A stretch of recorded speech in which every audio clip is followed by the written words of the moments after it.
देखिए Warren Buffett ने investment करी। उन्होंने हमेशा कभी ये नहीं बोला कि आपको बैलेंस शीट पढ़नी आनी चाहिए, आपको फाइनेंशियल स्टेटमेंट पढ़नी आनी चाहिए, आपको स्ट्रॉन्ग नॉलेज होनी चाहिए फाइनेंस की, आपको ये सब चीज़ें होनी चाहिए, फलाना मतलब आपको रिसर्च करनी अच्छी आनी चाहिए, आपको बिजनेस की नॉलेज होनी चाहिए। ये सब उन्होंने कभी ये नहीं बोला। उनका फेमस कोट क्या है?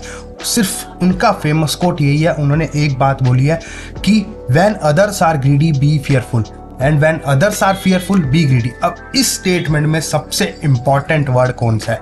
आपको लगेगा फियरफुल? नहीं। आपको लगेगा ग्रीडी? नहीं। इसमें इस स्टेटमेंट में सबसे इंपॉर्टेंट वर्ड है अदर्स। Who is other?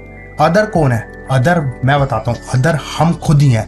मतलब हमारे इमोशंस वो अदर्स हैं कि जैसे जैसे हमारे इमोशंस हमारे कंट्रोल से बाहर हो जाते हैं तो वो हमसे गलतियां करवाते हैं, हमारे डिसीजन मेकिंग लेने में गलतियां करते हैं। और अदर्स आपके वो हो सकते हैं, अगर आपको अदर्स बोलूँ जैसे आपके रिलेटिव, आपके पड़ोसी, आपके दोस्त, आपके भाई, अगर वो ऐसी जगह निवेश करके चल रहे हैं और आपको बोल रहे हैं कि आपको भी उधर निवेश करना चाहिए, तो आपको सतर्क हो जाना चाहिए। यही स्टेटमेंट हमेशा याद करनी चाहिए कि when others are greedy be fearful. मतलब चुपचाप बैठ जाओ जहां पे दूसरे निवेश करके चल रहे हैं इस टाइम पे। देखिए अब मैं एग्जांपल लेता हूं, इस टाइम पे रिसेंटली क्या हो रहा है। अब इस टाइम पे हर कोई बात कर रहा है गोल्ड सिल्वर में निवेश करके चलो। हमारे शास्त्रों में लिखा है, उसमें लिखा है, शास्त्रों में से 1000 साल पहले लिखा था कि गोल्ड में निवेश करके चलना चाहिए। लेकिन आज ही क्यों याद आ रहा है आपको? आज इसीलिए याद आ रहा है क्योंकि आप उसका रिटर्न देख रहे हो, रिटर्न इतनी तेजी से भाग रहा है। सिल्वर पिछले साल से डबल हो गई है, गोल्ड भी इतना तेजी मार गया है पिछले साल से। तो इस टाइम पे आपको याद आ रहा है। आपको मैं एग्जांपल देता हूँ, दिल्ली में 2007-8 में जब प्रॉपर्टी में तेजी आई थी तो उस टाइम पे लोग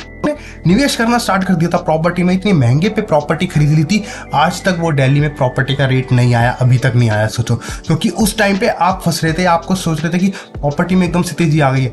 लेकिन वो तेजी उनके लिए आई थी जिन्होंने पहले इन्वेस्टमेंट करके चल रहे थे वो प्रॉपर्टी में, जिन्होंने पहले निवेश कर रखा था। अब सोचो आज गोल्ड में रिटर्न उन्हें मिल रहा है, उनकी इन्वेस्टमेंट बन रही है जिन्होंने आज से पहले 5 साल पहले निवेश कर दिया था गोल्ड में, उन्हें रिटर्न मिल रहा है। इसी तरीके से आपको सतर्क रहना है, आपको इन्वेस्टमेंट सोच समझ के करनी है, बल्कि अदर्स को पहचानना है कि हु इज अदर। नमस्कार।